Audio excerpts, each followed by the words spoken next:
Hello, my name is Renee L. Rose. I'm the founder of Explore Art Talk.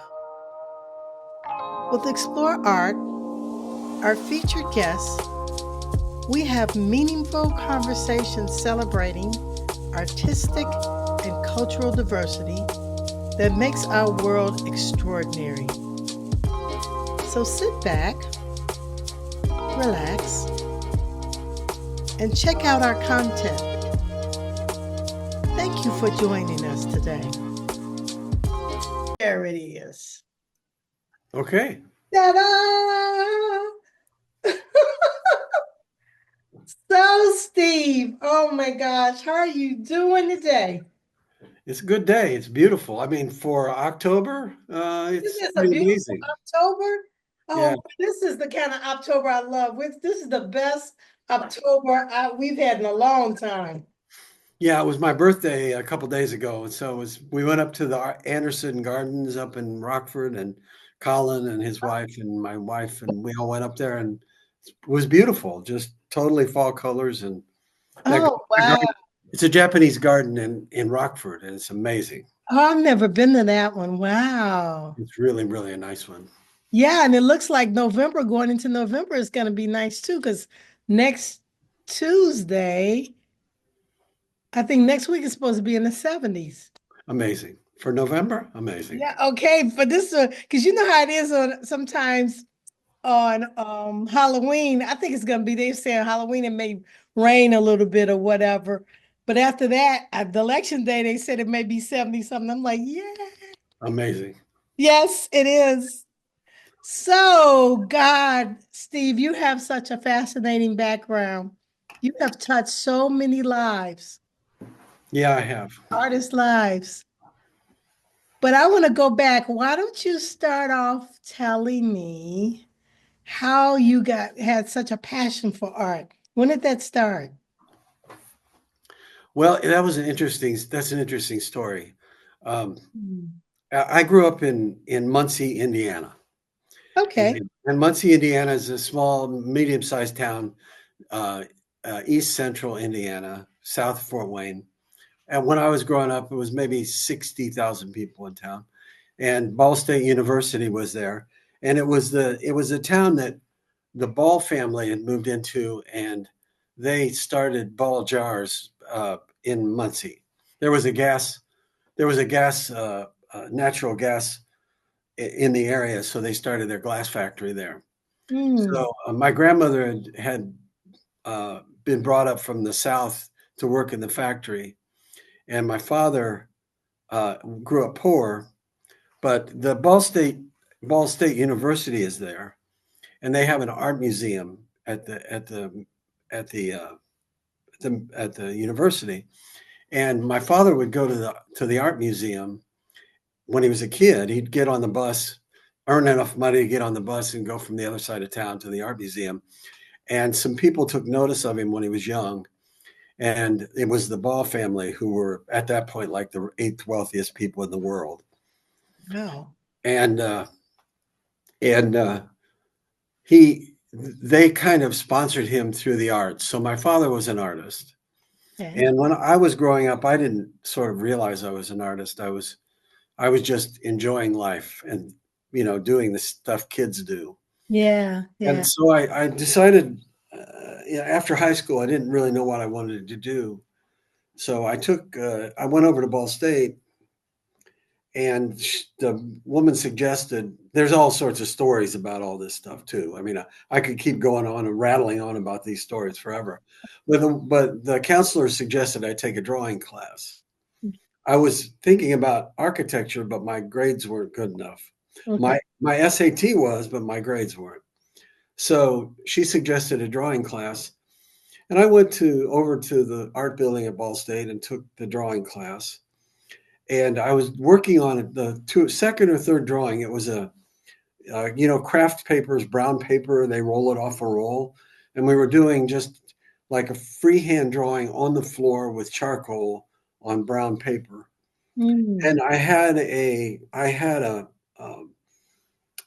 I had a revelation. I had sort of it struck me that at that point that I was an artist. And I realized it so far, so deeply, that I completely realized that for the rest of my life, I was going to be an artist. I came to, it was just a complete revelation to me. So, so then I started taking some painting classes and took all my foundation classes there at Ball State University. And I had no skills, like I had no art skills. So I Mm. just started painting like a child. And that's how I started painting. And I mean, immediately I started making big paintings. And they were kind of, I was doing in a like pop art style at that point.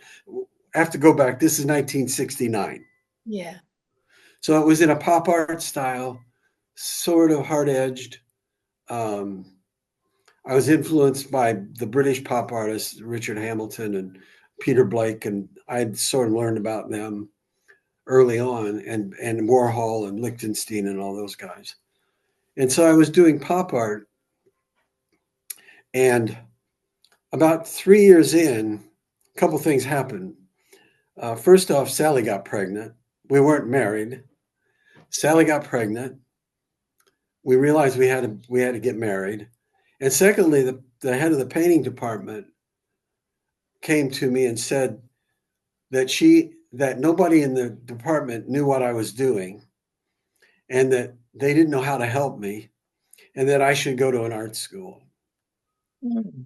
So that's when I realized that I was going to have to leave Muncie and go someplace else to study. Now, my father was an artist. He was a display guy. He trimmed windows for a living. Oh. So I don't come from money. I don't come from money at all. Mhm. So he was helping with Ball State. But when we got married and I realized I was going to have to come to Chicago, uh, he just didn't really have enough money to help me. So I came up to Chicago and I worked for a year, started raising my child, and decided to take a 1 year draw painting class at the Art Institute, and that cost me as much as a month of my rent. So it was tough for me to do. But the guy who I studied with, his name was Mel Johnson. He he told me that I really needed to come to school and that he would give me a recommendation. So after that first year, I applied and was accepted to the Art Institute.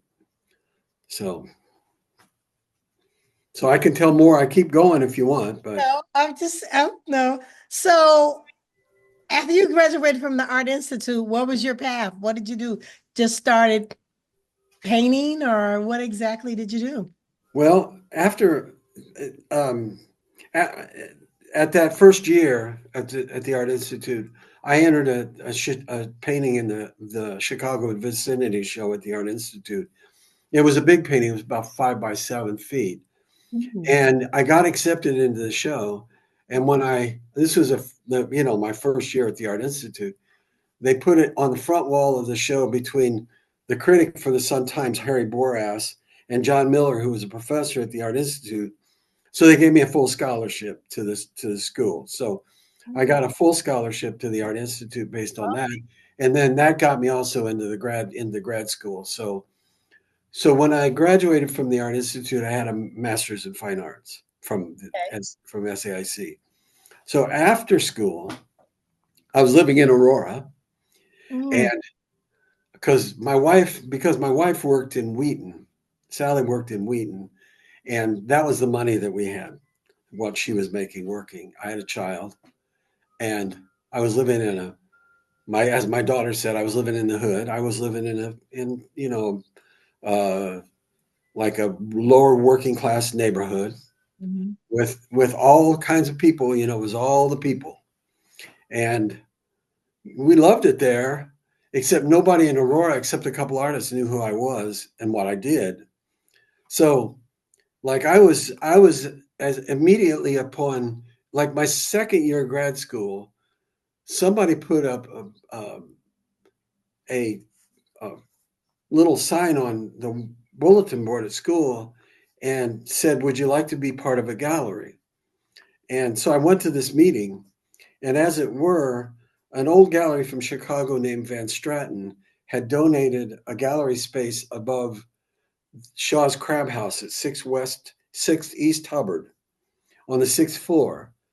And 18 of us started a gallery that was called East Hubbard Gallery. Oh, And and that was part of the whole Hubbard Street scene. So we started showing up there, and we put out a big spread of food before each opening, which is at 5 o'clock on Fridays, on the first Friday of the month. And the food, of course, attracted people, and then so our gallery got known. So I was showing there. I was showing at West Hubbard or East Hubbard. Then we moved down the street to West Hubbard, and it became West Hubbard Gallery, and I was showing there. I also had been working at the Museum of Contemporary Art through my schooling, so hmm. so I knew a lot of people. I was connected to the scene, and How was that experience working in the museum? well, it was really a good experience because I really learned way more than most people would ever get from just guessing about the way the art world worked. Oh, Um, please do tell us. Tell me. well, you remember that the Museum of Contemporary Art was started by a group of Jewish collectors, I and at didn't. that point in Chicago, it was hard for them to get their collections in the Art Institute. So Yeah. they started the museum so that they could have a place to put their collections, and also they were all like really like into the arts. So it was Edwin Meyer and Joe Shapiro and Mm, um, these kind of well-known people. The um, uh, what was his name? Ed Bergman, who was the president of Inland Steel, I think. wow. So I was just working there, and as a student worker, so I worked sometimes with the preparator, cleaning walls, or painting walls, or fixing things, and this, that, and the other. And I also guarded, and then I also just knew everybody, So, and so I got to observe the way that these things work. Like, for okay. example, Rona Hoffman was a volunteer there at that time. And I'll give you an example. Joe Shapiro came in one day. I was sitting at the desk. Joe Shapiro came in and he said, "Why don't you hold these? Why don't you hold these for me?" And he handed me two pieces of artwork by that were like in all the art history books.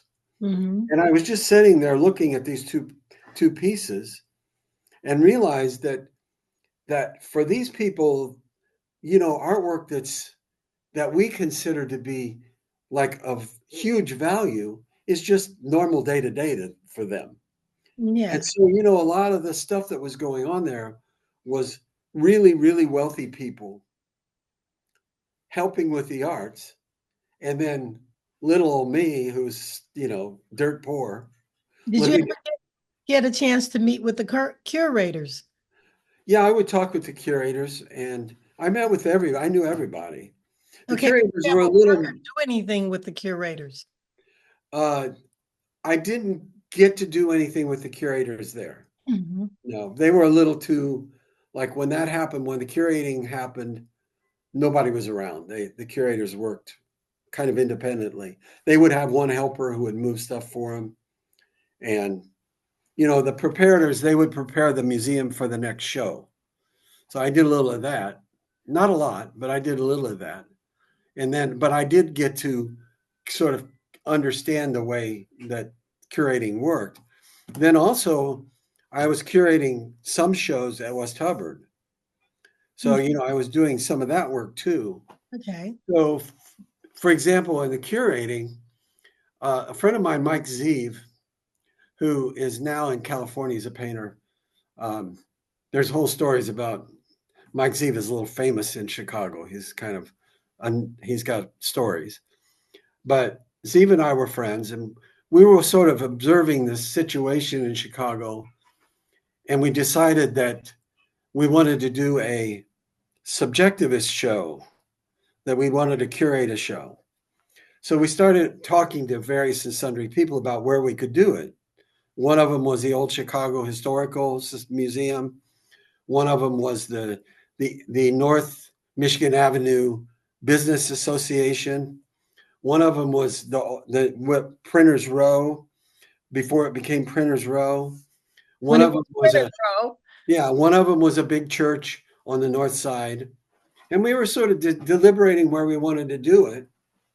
And I got a call from the mayor's office of special events, and I went down there with Mike, and we went up. It was on like the fifth floor, and we went in and met with a woman named Gina Rosenberg, and she said to me, "I hear that you're looking for a place to have a show."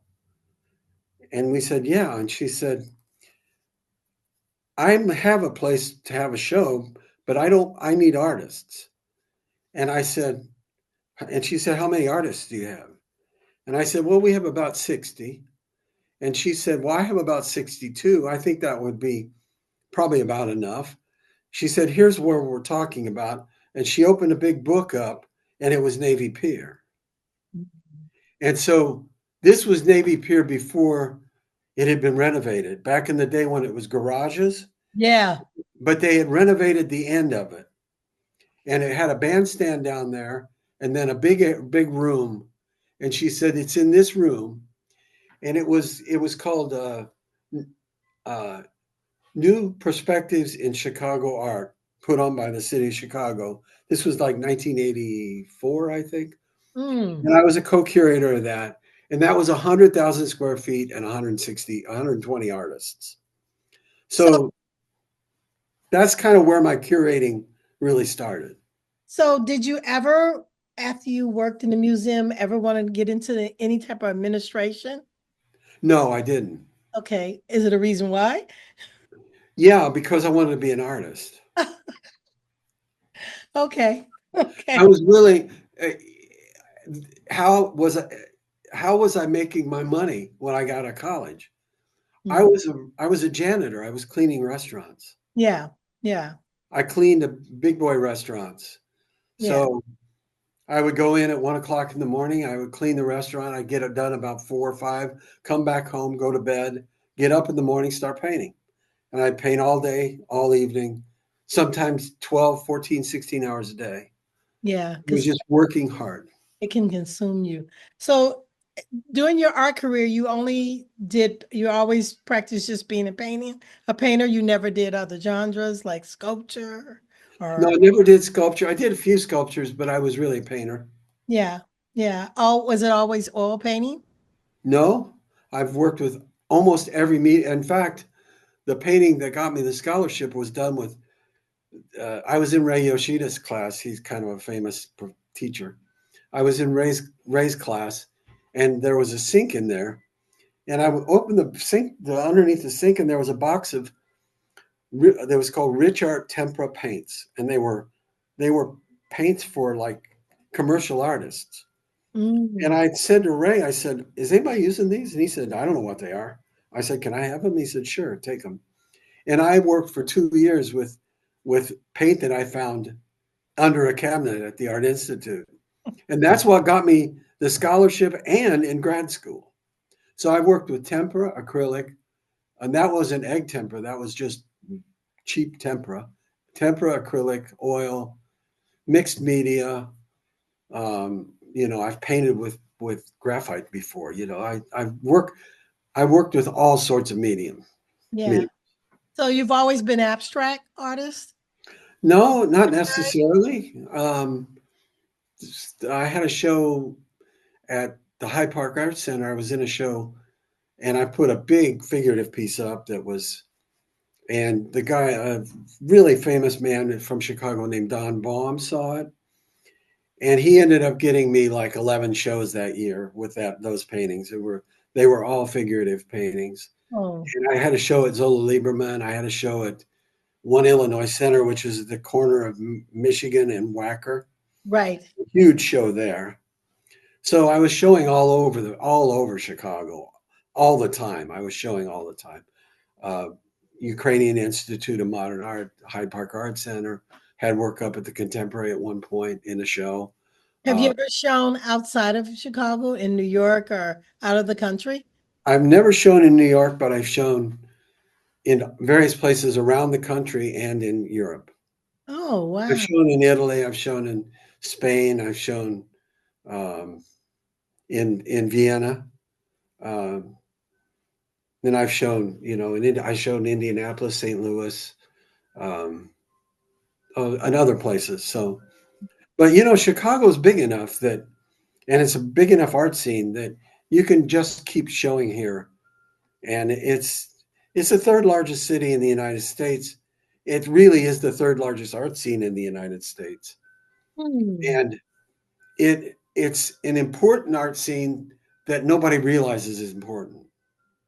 Well, because the reason why I was wondering, and it's interesting that you would say that because Scottsdale is a hot spot for selling art. Of course, New York's number one. Then you got Miami, which is built around Art Basel, but also there's Los Angeles.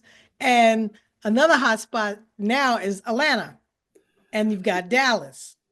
Well, yeah, yeah. I mean, you're talking about sales, and sales is kind of a different world than. Well, yeah, right. It is a different world. And the art world considers who's selling the most or whatever. I've never saw Chicago, and that's interesting you would say that. It gives me another perspective as a hot art scene. Yeah, you can display your art, but I don't see Chicago as supportive as it could be for artists. Well, yeah. I mean, we've argued about that for years. Really? Yeah, I mean the problem was is that, I mean, I could talk about this forever too. The at some point about 1984, 85, Yeah. Chicago the Art Institute and the Museum of Contemporary Art stopped really paying any attention to what was happening in the city.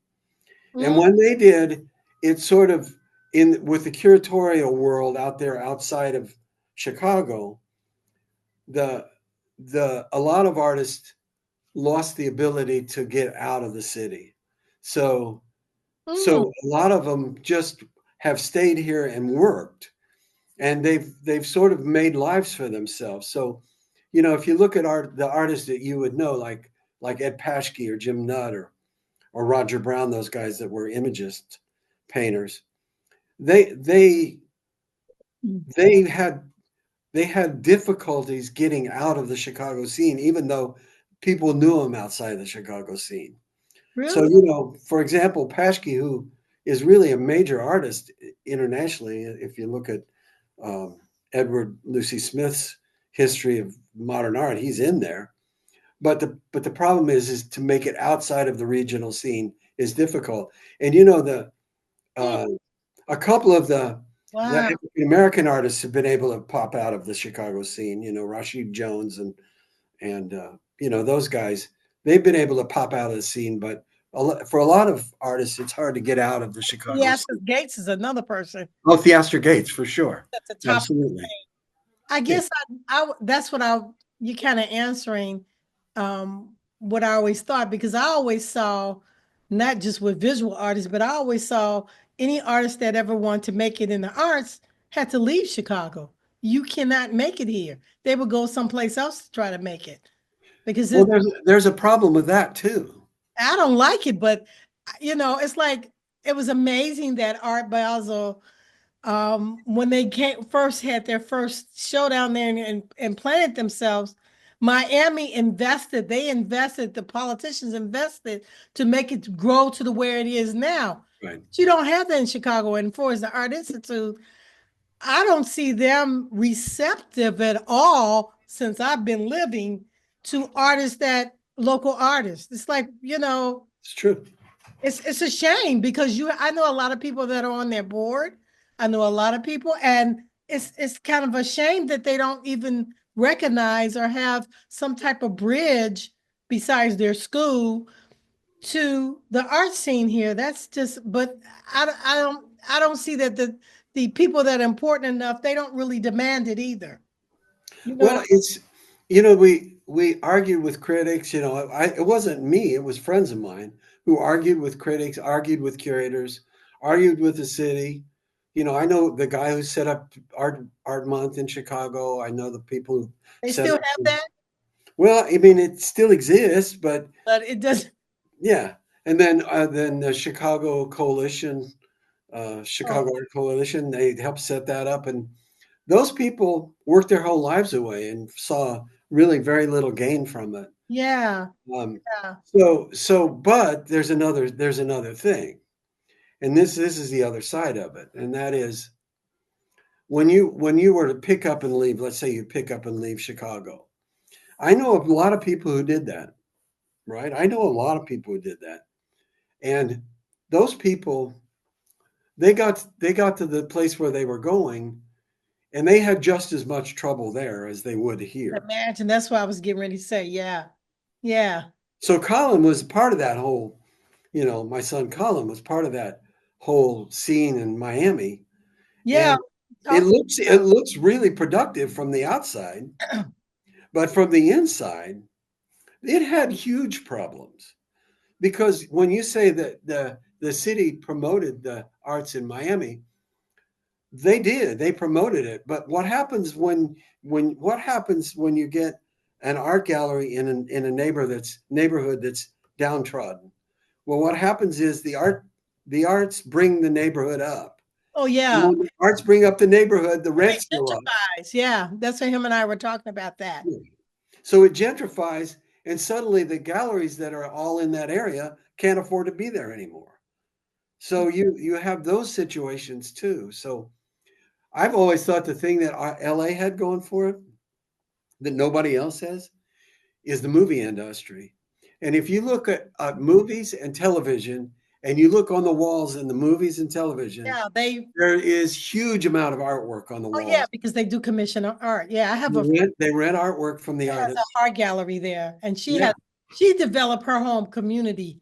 But what yeah, I'm getting to, and I agree with you, the way you think is that people like you, to me, in my opinion, because I didn't come from the arts, I always love art. I was been an artist, but I had a totally different career. I think 90% of the art world is outside of New York, Miami, the main thing they say. absolutely. You are the type of person that makes it thrive, in my Well, opinion. thank you. I appreciate that. I believe in local. Yes, that's what I guess I was getting to. I Yes, do. but I I want believe you in local. to share what your thoughts were for the viewers. Um, so after you started showing every place, where did you get to the point where you decided you want to go back and start teaching? Well, teaching for me was a lifesaver Mhm. because we were very poor. Yeah. And I have a daughter. She's an interior designer. She lives in Portugal right now, and Oh, she's great, wonderful person, um, fantastic interior. She's got taste like nobody's business taste, wow. and she grew up in Aurora, but she grew up with an artistic family, Mm, but we were living in a house in Aurora that I paid $33,000 for. And by the time we're able to move out of there I moved in there in 78. I moved out in 94. It finally had gained a value of $30,000. So I was able to get out of there and get to a new house. And at that point, so what happened was I I'm an artist and I didn't know that I was a teacher. mm, And so what happened was mm. I kept falling into these teaching situations. So a friend of mine that I had met, he actually went to the same high school that I went to, but lived in Aurora, Illinois, and I'm from Indiana. And we didn't know each other. And we just met and realized we had all this stuff in common. When he found out I had a master's degree from school, he got the teaching job at Aurora University full time. And he said, "Would you like to teach a drawing class?" And so Wabansi hired me, Wabansi Community College. And I taught there for 10 years. So I fell into teaching. I didn't apply for a teaching job. They just put me in a teaching job. And then I just found that I was a teacher. I found out that, uh, you know, every teacher wonders how good a teacher they are. I Mhm. didn't know how good a teacher I was, although I do know that I gave students information that helped a lot of students with their life. Yeah, that's a You know, teacher. That's a mentor. Because yeah, a lot of well, people are I good at, was a mentor. Yeah, but they're not good at teaching. Some people are real knowledgeable, but they're awful teachers. But you stimulate community. I You do stimulate community. and you make, to me, you're exactly what all the communities around the United States need, people like you, because to me, that's how the arts thrive. Not because the Art Institute and Art Basel and some famous gallery and, in New York, because they focus on the 1%. But there's so many artists and so many ways that people can be successful in the arts. And that's what I really focus on. And Hmm. I you, know that. yeah, you touch so many people's lives. I love it. It's just, As do you. yeah, it's fascinating. So you started teaching for 10 years and you just kept going on and you Well, just, what happened was I was promised a job. I didn't get the job, and then the other school that I started teaching at, the same guy got me an interview over at Joliet Junior College, and they needed a life drawing teacher, and I said, sure, I can teach that. I'd studied that at the Art Institute, and so I mm, started teaching there in 1989.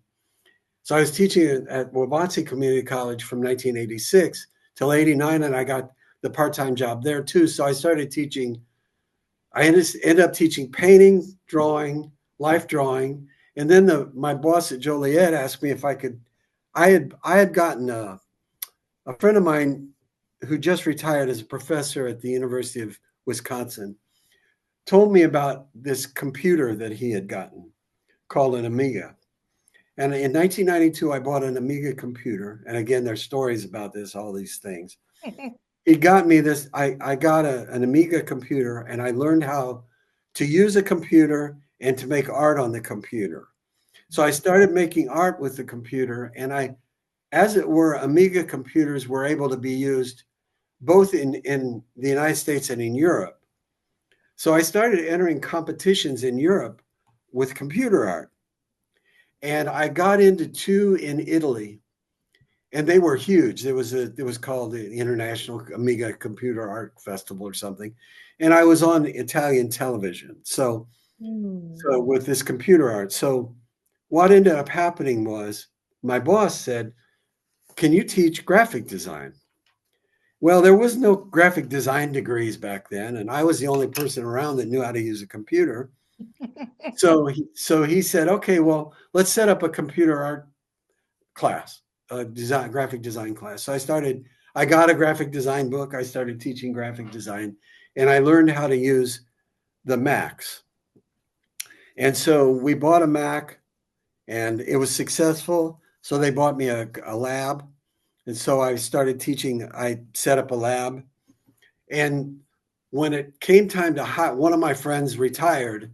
And when it came time to hire somebody, they just set up the hiring for me. And and they made the job somebody to teach computer classes and life drawing, which is what I taught. And they hired me, and that kind of finally took me out of poverty. so so Sal and I were out of poverty because of it. So what ended up happening? I would always say, I'm an artist who teaches. I fell into teaching. I'm an artist. I've always been an artist. I will be an artist forever, but I teach to make enough money. So they were my patron. Oh, that's fascinating. Yeah. That's fascinating. So I was hired full time, and I got on became part of the union and salary schedule and all that. And got into the state of Illinois pension situation. And Oh, yeah. yeah, that's kind of like saved my whole life. Yes. Had you ever thought about, because I interviewed an artist some years ago, he's fascinating.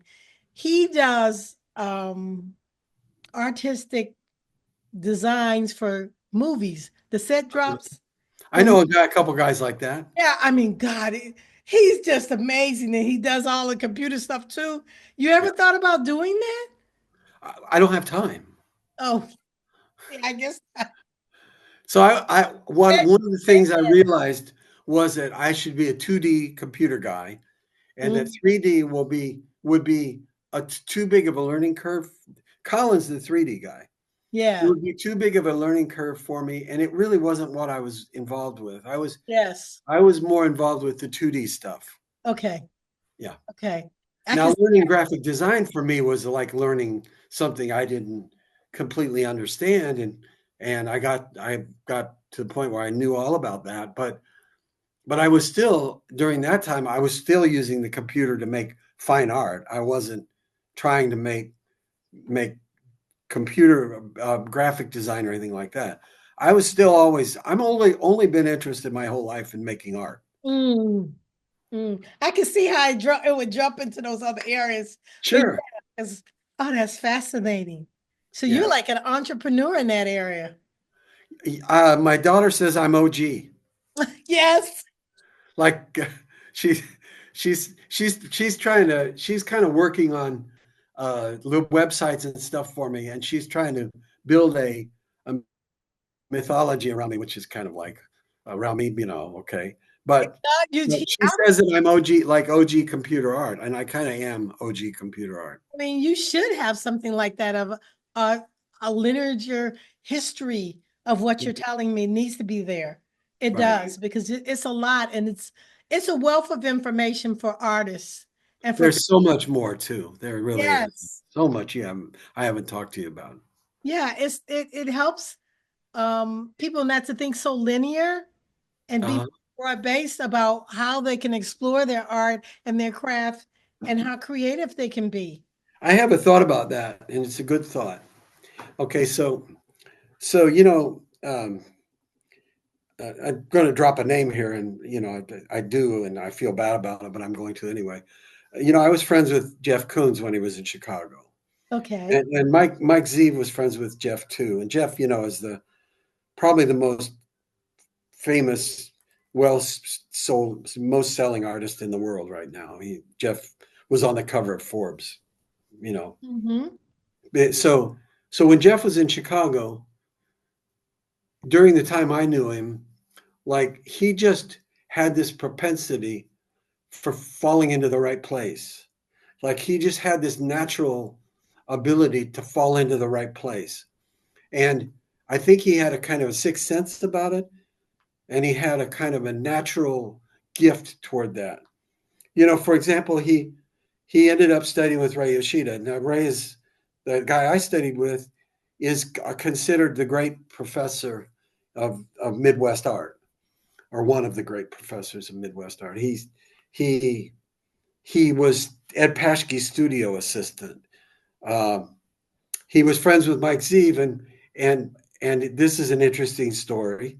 My friend Mike Zeev, who I did this show with at Navy Pier, Mike came from RISD, from Rhode Island School of Design, and he was friends with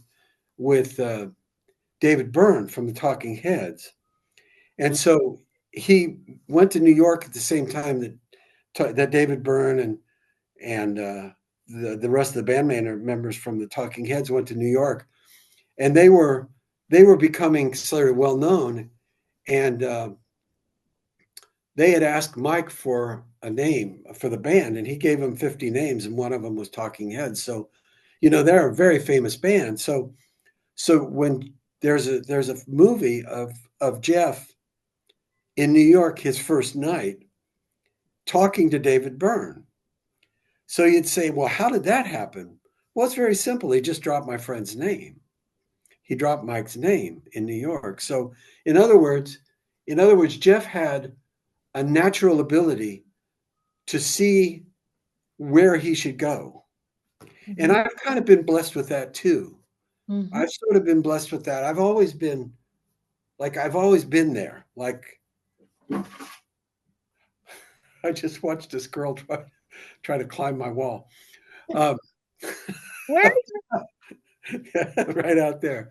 So when I saw that thing on the wall at West Hubbard, for about West Hubbard, I ran down there. I ran. I saw a note that said, "Would you like to work at the Contemporary?" I ran down there that day. Sergio was doing stuff at the Joe Center. I went down there and begged Sergio to let me help him.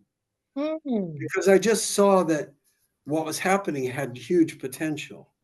Mhm. So, they asked me if I would run the gallery at Water Street.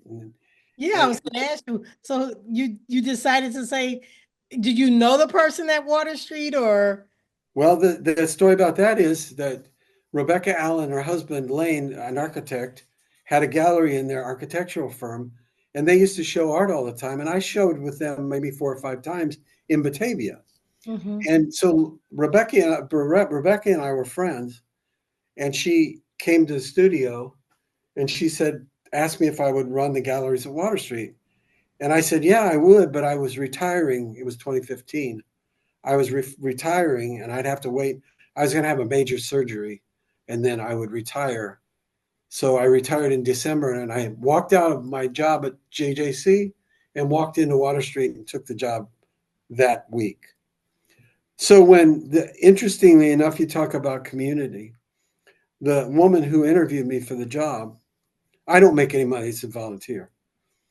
She she asked me how I would run the gallery, and I told her, I said, well, first off, I said one of the things that I understand is that this is a community gallery, and so it's been run wrong. You've been running it as if you can bring people in from outside all the time and not pay any attention to people locally, the Mhm. people who are right here in the building, because they had the studios there. So I said, first I would start by acknowledging the artists in the studios here. Secondly, my goal would be outside in the local community, Batavia. The next community would be the larger community, which would be Aurora, St. Charles, Geneva, West Chicago, Wheaton, Mhm. Elburn, Mhm. Sugar Grove, all these little towns. And then the next one would be the bigger one, which would be the western suburbs, and then finally Chicago. Mhm. So it would start with a local. And then I said, I would have an opening every week, every month, and it would be on the second Friday. And um, and she and I got along fabulously, and we just started going. And she was there for 5 years. She was amazing. She was a grant writer, and she knew everybody locally, and so she could pull all this money in for the art center, which is a really hard thing to do. And Yeah. I started showing local artists and then bringing artists from Chicago and from outside of Chicago and augmenting the locals. So I would show the local artists, then show really great Chicago artists to show the locals how the great Chicago artists made their work. Mm. So then we started a collective, and that was a way to get 18 to 20 artists or 25 artists together and be represented by the gallery, which represented the gallery. The gallery represented them, gave them shows. They represented the gallery and showed how committed Water Street was. So that was pretty much mostly my doing and a guy named Richard um, DeVoe. And you met Richard when we hung Jamie's show that time. Oh, that was him. Yeah. Yeah. Yeah. We're gonna him and I are gonna connect again after he gets through with his book. Yeah. That's Richard. Yeah. Yeah, yeah. Oh, that's fascinating. So That- my graphic design actually just came in handy because I designed his book cover for him. So they Oh, just approved wow. it and they just showed me the galleys for it. So he's got his book coming out. And I did some work on his photograph too. And So fixed, when do you have your book coming out? uh, as soon as I finish the next 200 pages, because I've got about 100 pages, but it's a different kind of book. I can imagine. But you definitely need to I need to talk to your daughter. You need to document your history. It's a wealth of information and it's fascinating. It would be cool if somebody did a mini documentary series on you so you could go through each detail of it because it's really teaching art history, but a way that people would love listening to and Sure. going, wow, ooh. Yeah, the Ball family, they had a Botticelli. They had a Botticelli on the wall at the Art Center at Ball State University. So, a lot of people think that Indiana is like backwater, but there's tremendous history of the arts in Indiana, and Indiana's always been supportive of the arts, really supportive of the arts. Yeah, so when I got into the arts in Indiana, I immediately found a huge tribe. Do you ever go back? Do you keep those connections? Yeah, sure, Yeah. absolutely. Yeah, Wow.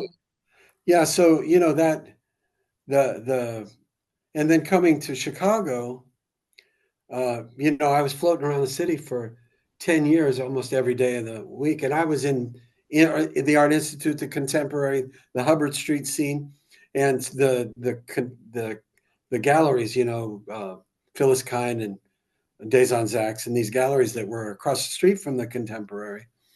So I was in that all the time. I was in there 7 days a week, pretty much.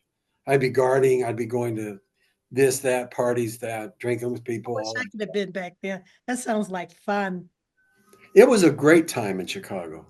It really was. Because now, um, to me, the art scene has changed so much because it's been so, not just in Chicago, but across the country.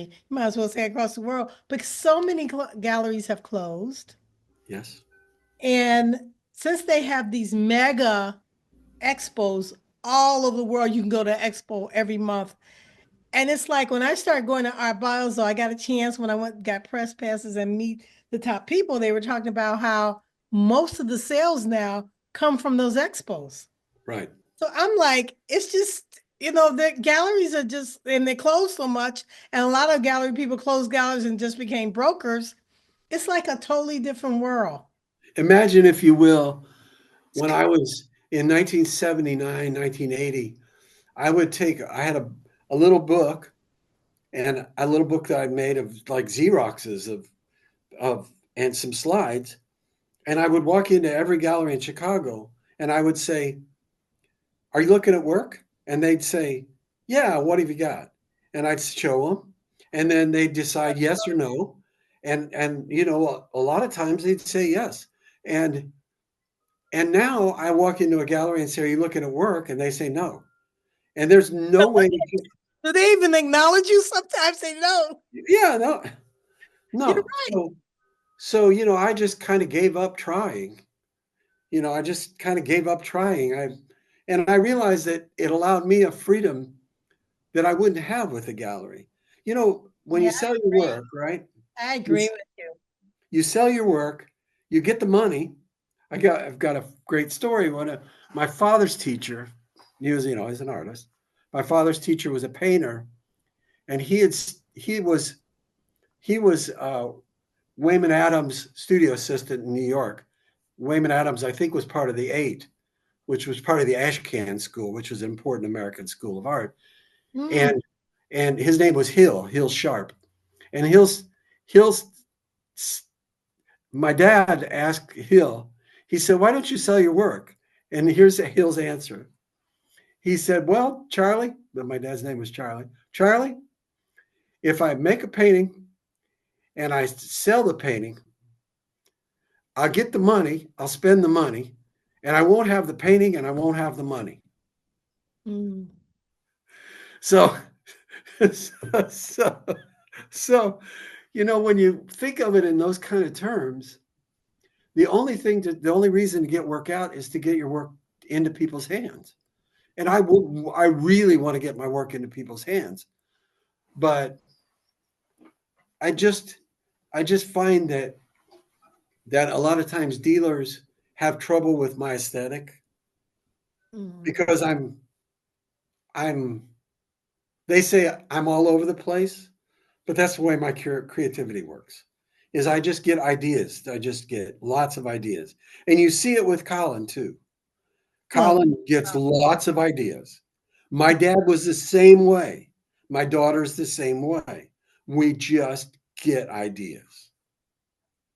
but We the just thing, well, I think, and the thing I don't like about the top art world and what you just said about galleries, who are they to dictate what's right and wrong? It's a very subjective, personal thing. And I like the fact that social media has allowed people to be seen. There are sure. other ways to get your work out there and get a track, if you know, people to get to you to have a following. I love that because it's broken up a lot. Because I think having a few people say, "Oh, I don't like that," or "Oh, you're not good enough," who the heck are they?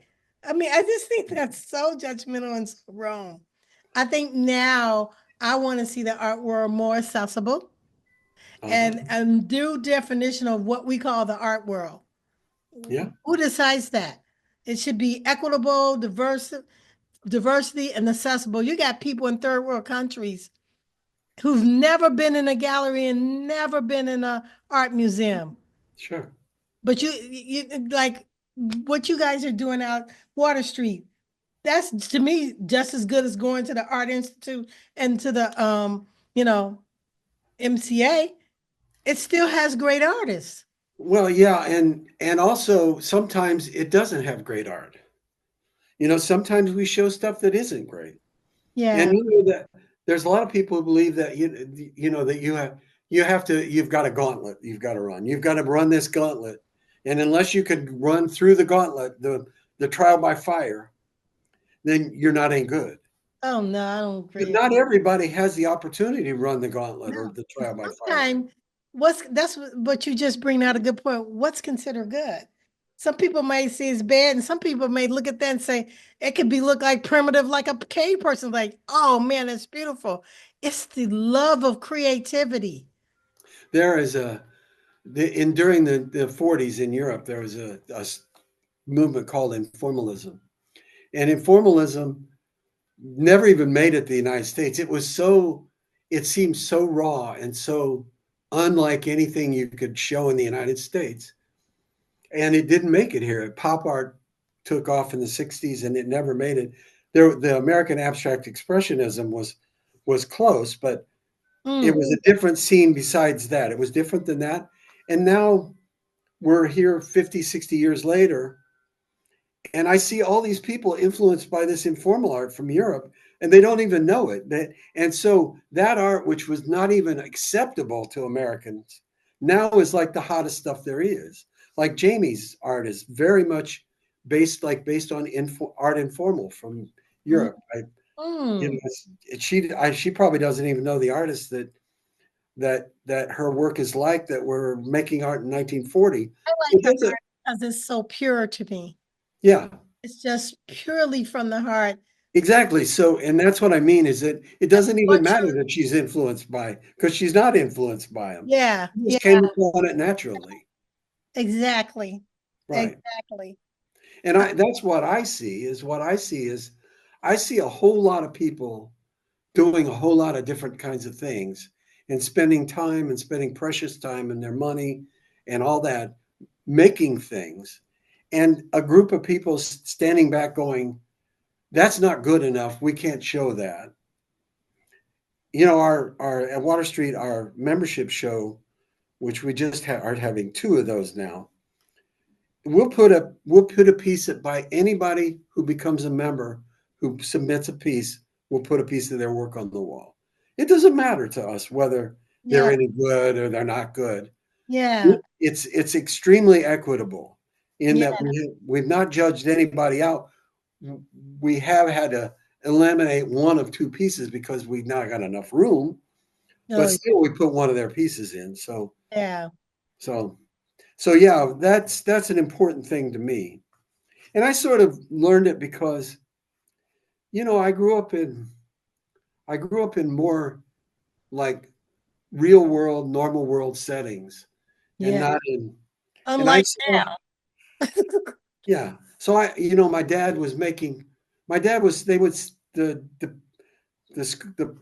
the company the store he worked in would send him to New York twice a year to see what was going on. And he would go to Bergdorf. Bulldog Goodman. Yeah. Oh, Goodman. Yeah. Awesome. And he would go there. Yeah. He would go there, see their windows, and he saw like Andy Warhol's windows, and he saw Robert Rauschenberg's windows.